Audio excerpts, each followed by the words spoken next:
Monday evening ஒரே ஒரு வாழைக்காய் கிடந்தது. சரி எப்படியாவது வந்து ஒரு சிப்ஸ் பண்ணிடுவோமே அப்படின்றதுக்காக தனி மிளகாய் தூளும் கொஞ்சம் மிளகுத்தூள், பெருங்காயத்தூள், உப்பு இது மட்டும் போட்டு மிக்ஸ் பண்ணிவிட்டு அதை வந்து ஃப்ரை பண்ணியாச்சு எண்ணெயில். நல்லா மொறுமொறுன்னு வர்ற வரைக்கும் ஃப்ரை பண்ணிங்கன்னா டேஸ்ட்டாக வரும்.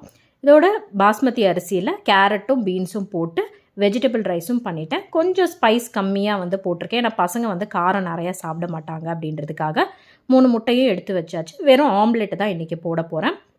என்னோடய சின்ன பொண்ணுக்கு வந்து ஹோம் ஒர்க்கும் வந்து சைடில் எழுத வச்சிட்டு இருந்தேன். அவள் வந்து இப்போ தான் ஃபர்ஸ்ட் ஸ்டாண்டர்ட் வந்து போயிருக்கா. பெரிய பொண்ணுக்கு வந்து டெஸ்ட் நடந்துகிட்ருக்கு. அதனால் அவள் வந்து சைடில் அவளும் வந்து படிச்சுக்கிட்டு இருக்கா.